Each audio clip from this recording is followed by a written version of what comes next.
Welcome to विद्यालय study point. आज की इस वीडियो में हम डिस्कस करने वाले हैं क्लास 11th का न्यू सिलेबस 2024 और 25 के सेशन का।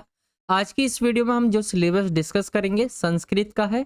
इसके अलावा हमने बहुत सारे सब्जेक्ट के ऑलरेडी सिलेबस डिस्कस किए हुए हैं। जिन बच्चों ने नहीं देखे उन्हें ज़रूर देख लेना।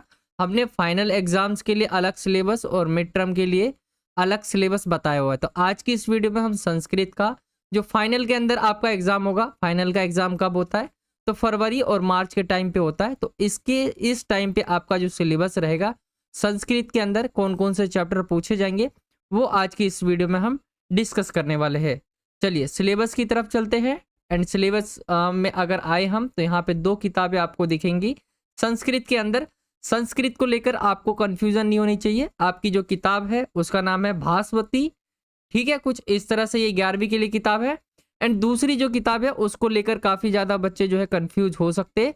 दूसरी किताब संस्कृत की जो है संस्कृत साहित्य परिचय इसका नाम है, और ये क्लास 11th और 12th दोनों के लिए होती है। ठीक है, इसके कुछ चैप्टर क्लास 11th के लिए होते हैं और कुछ चैप्टर क्लास 12th के लिए। तो इसे आप बच्चों को जरूर नोट कर लेना है। एंड आपको संस्कृत साहित्य जो साहित्य परिचय है वो खरीदना है। हिंदी भी आपकी अगर हम संस्कृत को देखते हैं तो वो दो टाइप की होती है। एक जैसे आप हिंदी को देखा था आपने, इलेक्टिव और कोर होता है, वैसे संस्कृत भी इलेक्टिव और कोर होता है। तो मैं जो डिस्कस कर रहा हूँ आपके साथ ये कोर है। एंड इसके अंदर जो किताबें हैं भास्वती एंड संस्कृत साहित्य परिचय, ठीक है, ये कंबाइंड बुक होती है क्लास 11th एंड 12th के लिए। बाकी ये किताब रहती है जो क्लास 11th के लिए होती है सिर्फ। तो इसे आपको जरूर समझना है। चलिए, बाकी आपका कोई डाउट रह जाता है तो आप मुझसे इंस्टाग्राम पे पूछ सकते हैं। मेरी इंस्टाग्राम आईडी आप सभी के सामने है। एंड आप क्लास 11th का जो हमारा बनाया गया चैनल है, ग्रुप है टेलीग्राम पर, वहाँ भी ज्वाइन हो सकते हैं। वीएसपी क्लास 11th ग्रुप इसका नाम है। अगर आप सर्च करेंगे टेलीग्राम पे तो वो ग्रुप आपको मिल जाएगा। बहुत सारी इंपॉर्टेंट जो भी नोटिफिकेशन रहती है वो सारी चीज़ें हम यहाँ पे बताते हैं। तो यहाँ पे आप ज्वाइन कर सकते हैं। चलिए एक एक करके हम डिस्कस करते हैं। ये जो वाली बुक है आपकी भास्वती, इसके हम चैप्टर्स देखें तो कुछ इस तरह से आपको दिखेगा। Chapter number 1, 2, 3, 4, 5, 6, 7, 8, 9, 10 and 11, total 11 chapter आपको इस वाली किताब के अंदर दिखेंगे। लेकिन इसमें से कुछ ऐसे चैप्टर है जो आपके सिलेबस में नहीं है।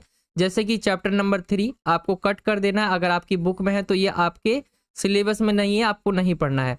इसके बाद बात करें हम छठा चैप्टर, इस चैप्टर को देख ले आप। ये चैप्टर आपको नहीं पढ़ना है एग्जाम्स के लिए, चाहे वो फाइनल हो चाहे वो मिड टर्म हो, ये पूरी तरह से ही कटा हुआ है। एंड लास्ट चैप्टर जो है आपका कटा हुआ वो है 11वां चैप्टर। कुछ इस तरह से ये चैप्टर है एंड ये वाला चैप्टर कटा हुआ है। तो टोटल आपके अगर हम देखें तो 11 चैप्टर में से 3 चैप्टर आपके कटे हुए हैं। ये तीनों ही चैप्टर आपको नहीं पढ़ने हैं, याद रखिए। चलिए अब दूसरी किताब की बात करते हैं। दूसरी किताब के अंदर आपको पढ़ना क्या क्या है। तो दूसरी किताब है इसकी, तो इसका अगर हम देखिए प्रथम अध्याय यानी पहला चैप्टर आपको पढ़ना है, दूसरा चैप्टर आपको पढ़ना है, तीसरा चैप्टर पढ़ना है। सिर्फ यहीं तक आपको जो है पढ़ना है क्लास 11th के लिए। एंड ये क्लास 11th और 12th दोनों के लिए किताब रहती है। तो आपको 11th के लिए सिर्फ यहीं तक पढ़ना है। एंड ये फाइनल एग्जाम तक आपका ये सिलेबस है। सेकेंड बुक की अगर हम इस वाली बुक की बात करें तो इसके अंदर 3 ही चैप्टर आपको पढ़ने हैं, पहला, दूसरा एंड तीसरा। आई होप कि आप सिलेबस समझ गए होंगे। चलिए अब सिलेबस के अलावा भी बहुत सारी चीज़ें आपको इंपॉर्टेंट रहती है। बाकी मैंने यहाँ पे अलग से बता दिया है आपको कौन कौन से चैप्टर पढ़ने हैं।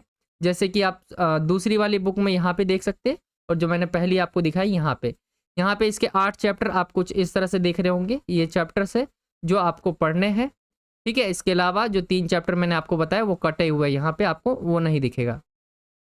बाकी अगर हम बात करें सेकेंड बुक की तो यहाँ पे आप देख सकते हैं जैसा कि मैंने आपको बताया 3 चैप्टर पढ़ने हैं। जैसे संस्कृत भाषा उद्भव एवं विकास था, वैदिक साहित्य और रामायण महाभारत एवं पुराण। ये 3 चैप्टर आपको इस सेकंड वाली बुक के अंदर पढ़ना है जो कंबाइंड बुक है 11th और 12th के लिए। आई होप कि आपको सिलेबस समझ आ गया होगा कि चैप्टर के बारे में आपको चैप्टर में पढ़ना क्या क्या है, कौन कौन से चैप्टर पढ़ने हैं। लेकिन इसके अलावा भी बहुत चीज़ें रहती है आपकी सिलेबस में। हम समझ लेते हैं कि जो पेपर है, क्वेश्चन पेपर है, उसका पैटर्न क्या होगा, किस तरह से वो बटे रहेंगे आपके पेपर जो है। जैसे अगर हम देखें तो ये आपका पूरा बताया हुआ है कि आपका जो क्वेश्चन पेपर डिवाइड होगा कैसे होगा। जैसे 4 सेक्शन होंगे इसके अंदर, खंड का, खा, गा और घा। जैसे खंड का की बात करें हम तो ये होगा आपका अपठित अवबोधनम का जो कि 10 नंबर का होगा। दूसरा जो भाग है वो आपका ख वाला, इसके अंदर रचनात्मक कार्य वाला होगा, 15 नंबर के क्वेश्चन इसमें पूछे जाएंगे। ग वाला जो पार्ट होगा अनुप्रयुक्त व्याकरणम होगा, ये 20 नंबर का होगा। एंड जो लास्ट वाला भाग है आपका घ, इसको 2 पार्ट में डिवाइड किया है।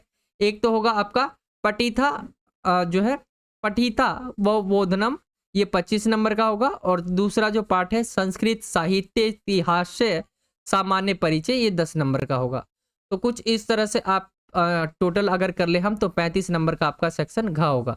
एंड ये आपका अगर हम देखें तो ये आपका अगर जोड़े इनको हम तो ये 80 नंबर का आपका पेपर बन जाएगा, क्योंकि 35 35 और 20 आपका 55 हो गया। 55 5 70 10 80, अगर हम देखें 35 35 55 5 60 10 70 10 80, कुछ इस तरह से 80 नंबर का ये आपका पेपर हो जाएगा। बाकी आप यहाँ पे और भी पढ़ सकते हैं डीप जाने के लिए और अच्छे से समझने के लिए।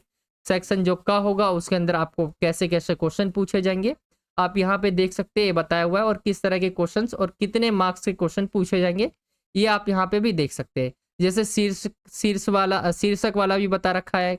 आपने ये किया होगा संस्कृत का, अगर आपने पहले पेपर दिया तो आप सभी को पता होगा किस तरह के क्वेश्चंस पूछे जाते हैं। तो ये क वाला भाग होगा, इसमें ये भी बताया हुआ है किस तरह के क्वेश्चंस पूछे जाएंगे।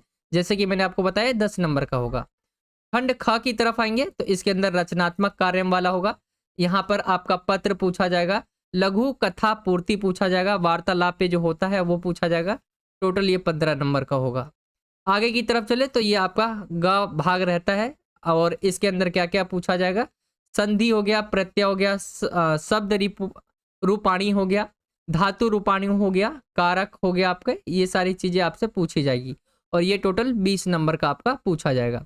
एंड लास्ट जो सेक्शन है वो 2 पार्ट में है। पहला पार्ट में पठित अवबोधनम का है, जिसके अंदर गद्यांश पद्यांश नाट्यांश ये सब होंगे आपके। यहाँ पे इन्होंने मार्क्स भी बताए हुए किस किस तरह के पूछे जाएंगे। एंड और भी चीजें आप यहाँ पे देख सकते हैं। ये टोटल 25 नंबर का होगा। एंड घ का ही दूसरा पार्ट है। एंड इसके अंदर आपका पूछा जाएगा संस्कृत भाषा उद्भव विकास के बारे में, जो आपकी सेकंड बुक मैंने आपको बताया जो कंबाइंड थी उससे पूछा जाएगा। एंड वैदिक साहित्यम हो गया, रामायणम महाभारतम और पुराणानी ये दिया हुआ है आपका। कुछ इस तरह से 10 नंबर का पूछा जाएगा, 80 नंबर का आपका पेपर हो जाएगा। तो आई होप कि आपको संस्कृत का सिलेबस के साथ साथ आपको मैंने ये भी बता दिया पढ़ना क्या क्या है। एंड चैप्टर्स के अलावा भी बहुत चीज़ें इंपॉर्टेंट रहती थी, वो भी मैंने आपको बता दिया है। आई होप कि आप समझ गए होंगे। बाकी आपका सिलेबस खत्म हो गया संस्कृत का फाइनल एग्जाम का। मैं जल्दी इसका मिड टर्म का सिलेबस भी आपको प्रोवाइड करवा दूंगा। आई होप कि आप सभी को वीडियो अच्छा लगा होगा। वीडियो अच्छा लगा हो तो वीडियो को लाइक करें, शेयर करें अपने दोस्तों में। चैनल पर नए हैं तो ज़रूर सब्सक्राइब करें। बाकी आपका कोई डाउट रह जाता है आप मुझसे इंस्टाग्राम पे पूछ सकते हैं। ये मेरी इंस्टाग्राम आईडी आप सभी के सामने है। टेलीग्राम पर आप ज्वाइन हो सकते हैं VSP क्लास 11th ग्रुप। अगर आप सर्च करेंगे टेलीग्राम पर तो वहाँ पे हमारा ग्रुप आपको मिल जाएगा, तो वहाँ ज्वाइन कर सकते हैं। बाकी वीडियो अच्छा लगा हो तो वीडियो को ज़्यादा से ज़्यादा लाइक करना है, शेयर करना है, कमेंट करके बताना है वीडियो कैसा लगा। कोई डाउट है तो वो भी पूछ सकते हैं आप। एंड चैनल पे नए हैं नीचे आपको सब्सक्राइब का एक बॉक्स दिखेगा जहाँ सब्सक्राइब लिखा होगा। जस्ट आपको उस पर क्लिक करना है एंड बेल आइकन को ऑल पे सेलेक्ट कर लेना है। इससे होगा क्या, जब मैं कोई नई वीडियो डालूंगा तो आप तक नोटिफिकेशन पहुंच जाया करेगी और आप हमारी वीडियो सबसे पहले देख पाओगे। चलिए बाकी यही था आज का वीडियो। मिलता हूँ आपसे अगली और एक्साइटिंग वीडियो में। जब तक के लिए जय हिंद, जय भारत, वंदे मातरम।